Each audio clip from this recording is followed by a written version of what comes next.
اعوذ باللہ من الشیطان الرجیم بسم اللہ الرحمن الرحیم 20ویں پارے کی تفسیر کا خلاصہ۔ امن خلق السماوات والارض کی پہلی آیت 20ویں پارے کی۔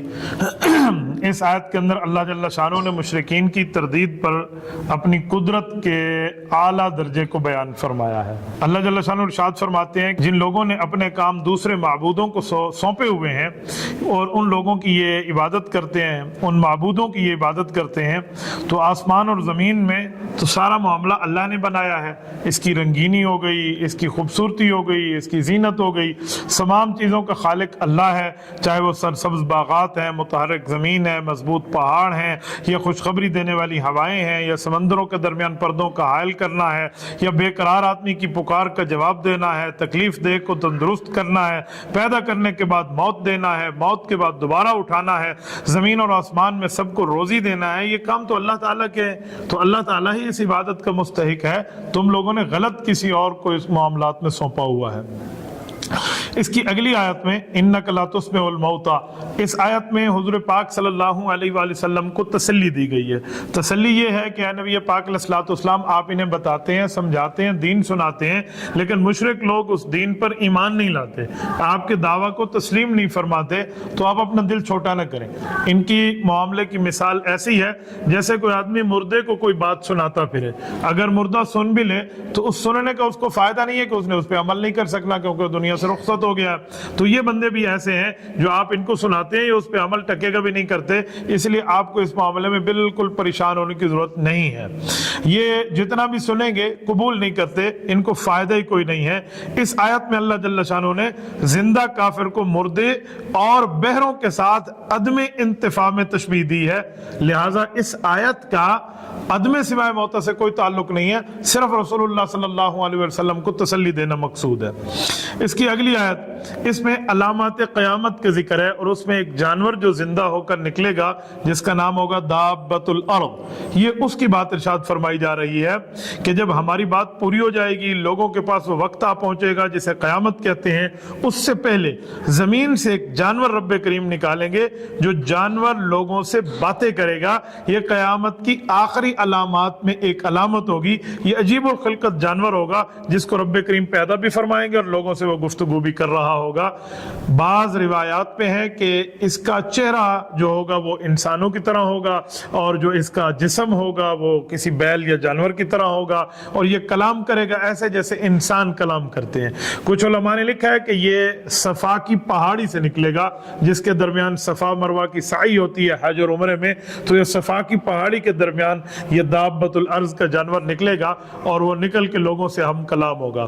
کچھ روایات میں یہاں تک بھی ہے کہ اس کے بعد 20 سال تک کفری غالب ہوگا، پھر قیامت آ جائے گی۔ کچھ لوگ کہتے ہیں کہ جس سے بات کرے گا تو اس کے جسم پر مؤمن ہونے کی وجہ سے مسلمان ہونے کی ایک مہر ظاہر ہو جائے گی، اور کافر ہونے پر کفر کی مہر ظاہر ہو جائے گی، کیونکہ اب ایمان بالغیب کا معاملہ تو جاتا رہے گا۔ اب جس نے بھی توبہ کرنی، اب توبہ کا وقت ختم ہو چکا ہوگا، توبہ کا دروازہ بند ہو چکا ہوگا، کیونکہ سورج مشرق کے بجائے مغرب سے طلوع ہو کے آدھا دنوں کے واپس ہو چکا ہوگا۔ یہ ان کے متعلقات میں ایک علامت ہے۔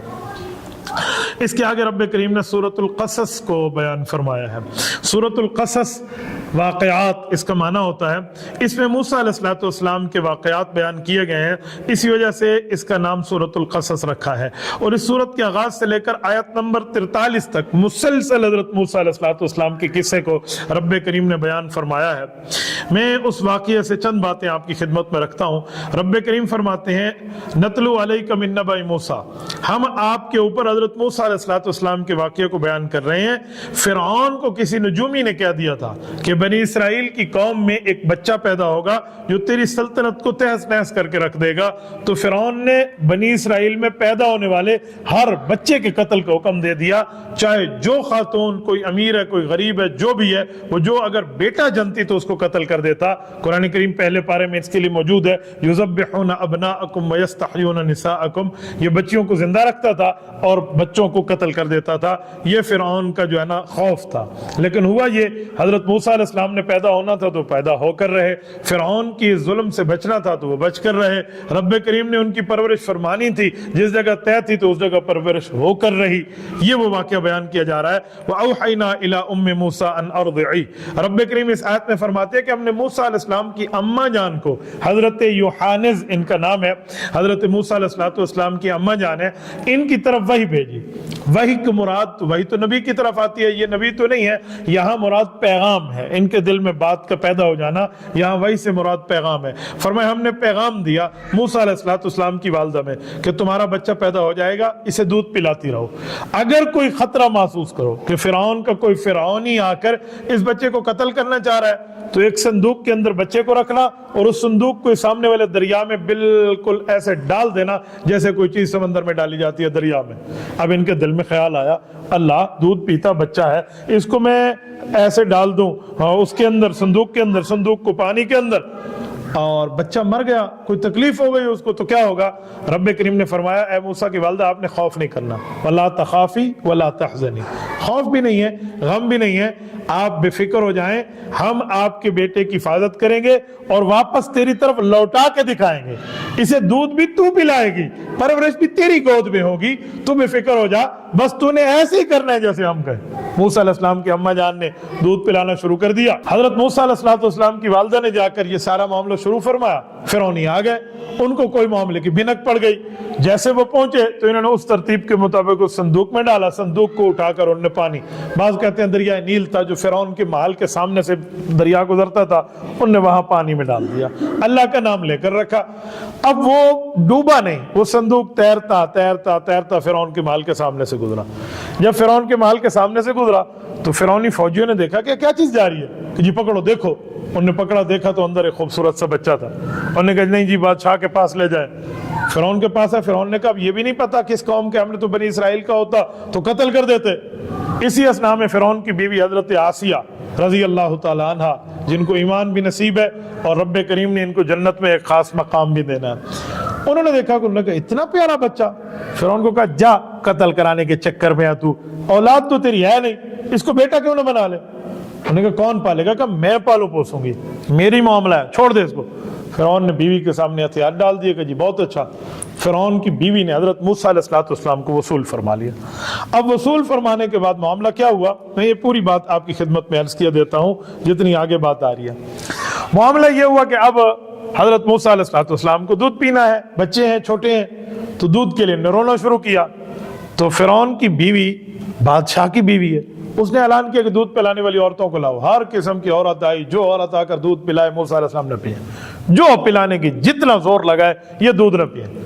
آخر اس نے کہا کوئی ہے جو میری مدد کرے، تو موسیٰ علیہ السلام کی والدہ نے جب صندوق میں رکھ کے پانی میں ڈالا تھا نا صندوق، تو چھوٹی بہن حضرت موسیٰ علیہ السلام کی بڑی بہن جو اس وقت عمر میں تھوڑی چھوٹی تھی، انہیں کہا تھا ایک آنکھ سے دیکھتی دیکھتی جائے کہاں جا رہا ہے صندوق۔ وہ فرعون کے گھر جاتی تھی تو وہ وہاں پہنچ گئی، انہوں نے کہا بی بی صاحبہ اگر میں کوئی ایک عورت کو لے کر آؤں، وہ اپنی اماں کا کہہ رہی تھی نا دل میں، انہوں نے کہا لے اگر وہ دودھ پی گیا نا یہ بچہ اس کا، تو اس کو دودھ بھی پلائیں گے، اسے تنخواہ بھی دیں گے اور تجھے انعام بھی دیں گے، لے آ ایسی عورت۔ انہوں نے کہا جی بہت اچھا۔ وہ اماں کے پاس گئے، اماں جی کام ہو گیا۔ اب ماں صدارتی پروٹوکول میں آئی ہے، پریزیڈنشل پروٹوکول ملا ہے، اور رب کریم نے یہاں بلایا اور ان کی والدہ کو پیش کیا۔ انہوں نے کہا جی میں اللہ کا نام لے کر دودھ پلاتی ہوں۔ انہوں نے بسم اللہ کر کے دودھ پلایا تو دودھ پی لیا۔ فرعون کے گھر میں تو شادمانے بچ گئے کہ جی واہ واہ۔ انہوں نے کہا سرکاری خزانے سے ان کی تنخواہ طے کرو، سرکاری تنخواہ بھی مل رہی ہے اور اپنے بچے کو دودھ بھی مل رہا ہے۔ یہ ہے رب کریم کی قدرت۔ تو ایسے ہی ہوا، ان کے گھر میں پالا پوسا، وہیں اللہ تعالیٰ نے ان کی پوری تربیت فرمائی۔ یہ ایک لمبا تفصیلی واقعہ، اس پر آگے کلام آئے گا، لیکن اس صورت پہ آتے ہیں۔ یہاں اگلی آیت میں اللہ جل شانہ نے حضرت موسیٰ سے وعدہ تو پورا کر دیا۔ اب ہوا یہ کہ حضرت موسیٰ علیہ السلام کو حکم تھا کہ آپ جائیے فرعون کے پاس اور فرعون کو جا کے دعوت دیجیے۔ یہ اس سے تھوڑے دن پہلے کی بات ہے جب حضرت موسیٰ علیہ السلام نے ہجرت نہیں کی، یہ اس سے پہلے کی بات ہے۔ ایک قبطی ہے اور ایک فرعونی ہے۔ قبطی